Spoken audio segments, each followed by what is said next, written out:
Hello dear students, आप सभी का स्वागत है आप सभी के प्यारे से लर्निंग प्लेटफॉर्म एनसीईआरटी नीट अड्डा पर। और मेरा नाम है परमवीर सिंह। डियर स्टूडेंट्स, इस क्वेश्चन को जो सच में मैं खुद एक्सेप्ट करता हूं, सबसे ज्यादा कंफ्यूजिंग क्वेश्चन अगर बायोलॉजी से क्वेश्चन आया तो यही वाला है। यस, इसके बारे में थोड़ा सा हम डिटेल में डिस्कशन कर लेते हैं। जब मैंने 48 सेट को देखा, पहले मैंने 46 सेट को देखा था जहां पे क्वेश्चन मिसमैच हुआ, जिस बेसिस पे मुझे लगा कि यार इसका आंसर क्या होना चाहिए, इसका आंसर होना चाहिए both statement 1 and 2 are correct, और जो कि काफी हद तक सही जा भी रहा था। यार हाँ, ये बात भी हो सकती है। अब देखो, इसका पूरा क्लियर कट एक्सप्लेनेशन दिखा रहा हूं। जो एक्चुअली में इसका आंसर है वो कुछ और ही है। मैं यहां पे मेंशन कर रहा हूं, इसका आंसर है कि दोनों ही स्टेटमेंट इनकरेक्ट हैं। ये एनटीए ने दिया है। देखो, दोनों ही बातें काफी हद तक कंफ्यूजिंग है, बट यहां पे एक्सप्लेनेशन भी दूंगा मैं भी, और सारी चीजें मेंशन भी करता हूं कि यार एनटीए ने क्या सोच के आंसर किया है इसका। ठीक है, देखो होता क्या है, फिग में भी दो वैरायटी रहती है। एक रहती है कि जहां पे आप देखोगे जो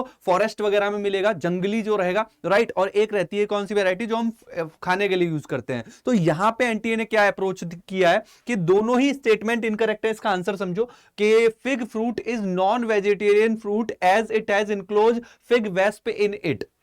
फिग फ्रूट क्या है, एक नॉन वेजिटेरियन फ्रूट है। यह स्टेटमेंट अकॉर्डिंग टू एनटीए गलत है। एक्चुअली में ये वेजिटेरियन फ्रूट कंसीडर किया है उन्होंने मेंशन किया है कि नो डाउट यहां पे भाई फिग वेस्प जाती है। ऐसा होता भी है कि स्पेसिफिक फिग वेस्प ही होती है, एक स्पेसिफिक एक फिग वेस्प होती है जो इसी को पॉलिनेट कर पाती है, और कोई वेस्प इसको पॉलिनेट करती भी नहीं है, और वो यहां पे अपनी एग लेइंग भी करती है, राइट। बट कंसीडर ऐसा किया गया कि यार ये स्टेटमेंट सही नहीं है। According to NTA fig fruit is vegetarian. Okay, इसको वेजिटेरियन कंसीडर किया गया है कि भाई ये वेजिटेरियन में आएगा, नॉन वेज में नहीं आएगा। इसका कारण उन्होंने ये मेंशन किया कि भाई कारण ये रख सकते हैं वो अपनी तरफ से, अगर रखें। मैं कहूंगा आप इस क्वेश्चन को, अगर आपके पास प्रॉपर डॉक्यूमेंट मिल रहे हैं जहां पे आप चीजें क्लियर कट साइट कर सकते हैं, तो आप इसको एक बार को चैलेंज भी कर सकते हैं। अकॉर्डिंग टू मी, अगर आपको लग रहा है तो आप इसको चैलेंज कर सकते हैं एक बार को, कि ये वो क्वेश्चन है जहां पे भाई लगता है कि अगर प्रॉपर डॉक्यूमेंटेशन अगर आपको मिल रहे हैं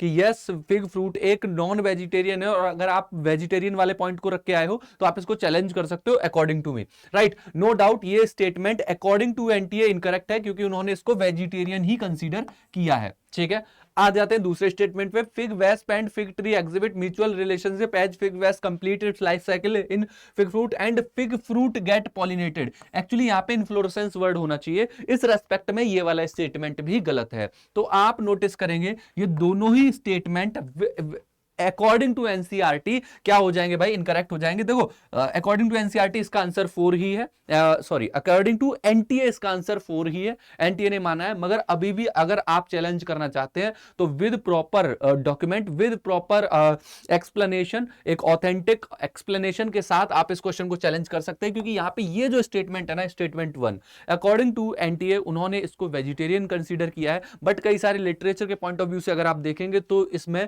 ये नॉन वेज के कैटेगरी में भी कंसीडर किया जा सकता है। सो ये क्वेश्चन जो सच में मुझे भी लगता है कि बायोलॉजी का सबसे ज्यादा कंफ्यूजिंग क्वेश्चन अगर कोई था तो ये रहा। हालांकि इसके बारे में एनसीईआरटी में एज इट इज कोई लाइन नहीं दी हुई है कि भाई ये वेजिटेरियन है नॉन वेजिटेरियन, तो ये चीज ये भी रिप्रेजेंट करता है कि थोड़ा सा आउट ऑफ एनसीईआरटी भी चीजें मूव कर सकती हैं। ओके, आई होप आपको एक्सप्लेनेशन बेटर लगा होगा। मिलते हैं नेक्स्ट वीडियो में। Thank you so much.